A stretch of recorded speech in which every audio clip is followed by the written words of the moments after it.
दोस्तों, आईपीएल 2025 के तीसरे मुकाबले में मानो सभी की सांसें अटक गईं, क्योंकि मुंबई इंडियंस की टीम ने पहले बल्लेबाजी करते हुए मात्र 155 रन बनाए।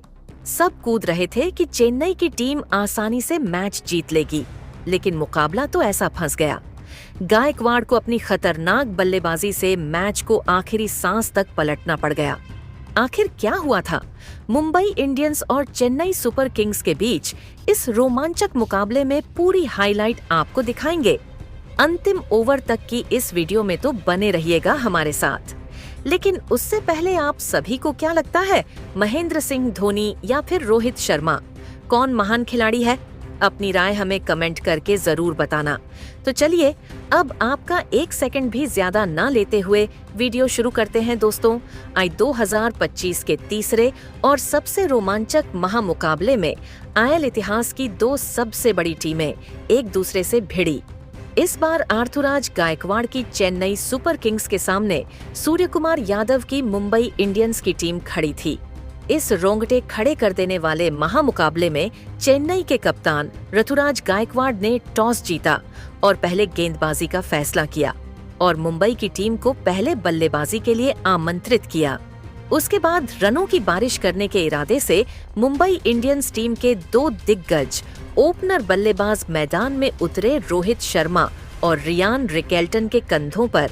इस महामुकाबले में अपनी टीम को एक विस्फोटक ओपनिंग शुरुआत दिलाने की बहुत बड़ी जिम्मेदारी थी, लेकिन मुंबई की इन उम्मीदों को पारी की पहली ही ओवर में गेंदबाजी करने के लिए आए खलील अहमद ने तोड़ दिया और बल्लेबाजी कर रहे रोहित शर्मा को खलील अहमद ने शिवम दुबे के हाथों कैच आउट कर दिया, जिसके चलते रोहित शर्मा 4 गेंदों में एक भी रन नहीं बना पाए। और रोहित शर्मा के जल्दी आउट हो जाने के बाद मुंबई के मिडिल ऑर्डर की जान विल जैक्स मैदान में उतरे और फिर विल जैक्स ने आते ही एक अलग ही आत्मविश्वास में बल्लेबाजी करना शुरू कर दिया। विल जैक्स ने आते ही पारी के तीसरी और चौथी गेंद पर 2 चौके जड़ दिए, जिसके बाद उम्मीदें और ज्यादा बढ़ गई मुंबई इंडियंस टीम की कि विल जैक्स हमें संभाल लेंगे, लेकिन तभी जिसका डर था वही हुआ।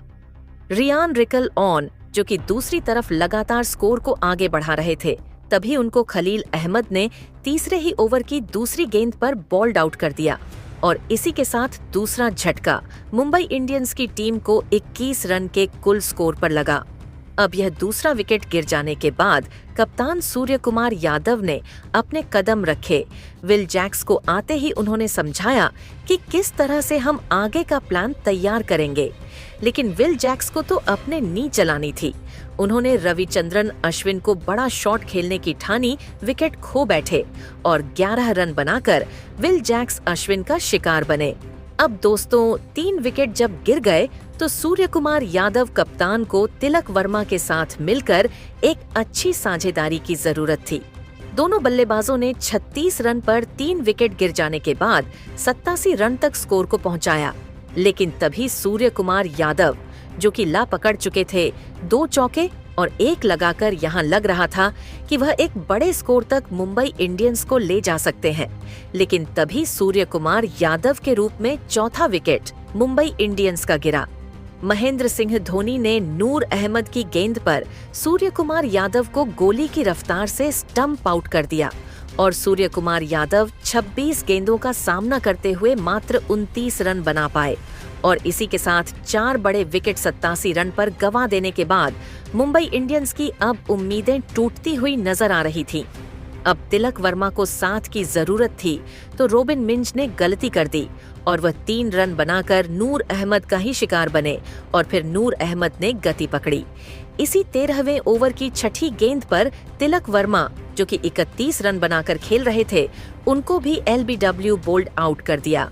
हालांकि इस दौरान महेंद्र सिंह धोनी ने डीआरएस लेने का फैसला किया और महेंद्र सिंह धोनी बिल्कुल सही साबित भी हुए और धोनी की वजह से यह विकेट चेन्नई के खाते में आ पाया।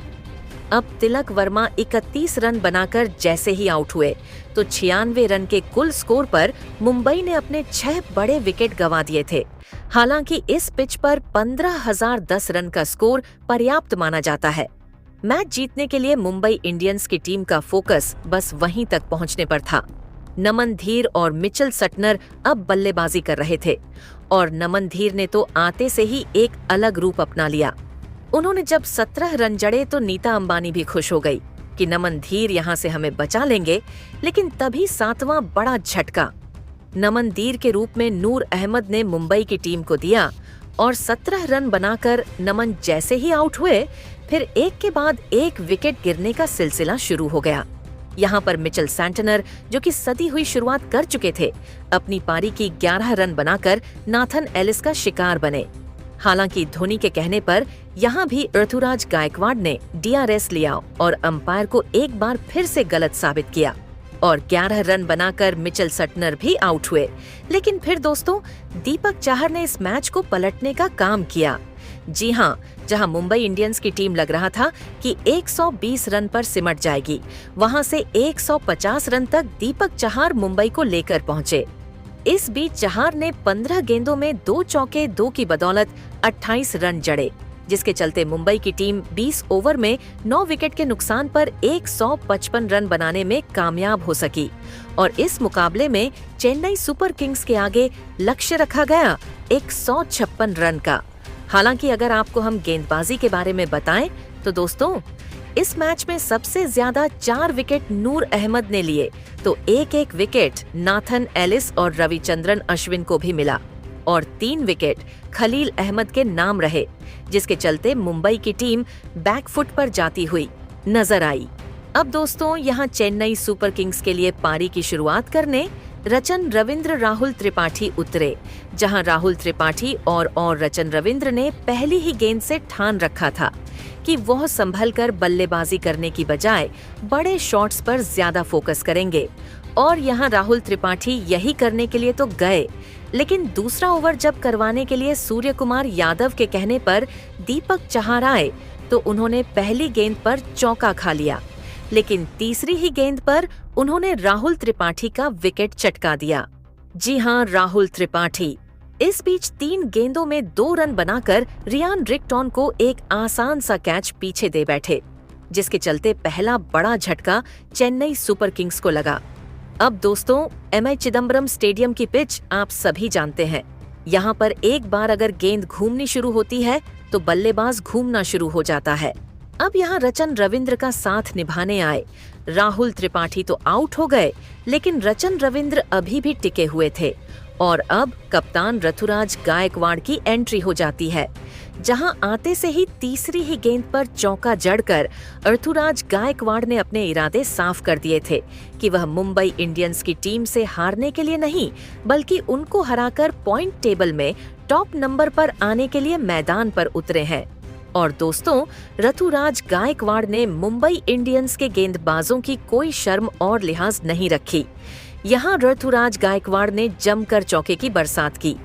एक समय के लिए तो देखकर लगा ही नहीं रहता कि ऋतुराज गायकवाड़ ऐसी बल्लेबाजी भी कर सकते हैं और रचन रविंद्र ने भी फिर का पूरा साथ निभाया, जिसके चलते मैच तेज गति से आगे बढ़ने लग गया। रचिन रविंद्र ऋतुराज गायकवाड़ की बदौलत पावर प्ले तक दोनों बल्लेबाजों ने 62 रन जोड़ लिए थे। मैच जीतने के लिए अब 100 से भी कम रन चाहिए थे और फिर वही हुआ जिसका सबको पहले से ही पता था। चेन्नई सुपर किंग्स इस रोमांचक मैच को बड़ी आसानी से जीत गई। बाकी अब हाईलाइट देखने के बाद आप सभी की क्या राय है, हमें कमेंट करके जरूर बताना। उम्मीद है जानकारी पसंद आई होगी। तब तक के लिए जय हिंद, जय भारत।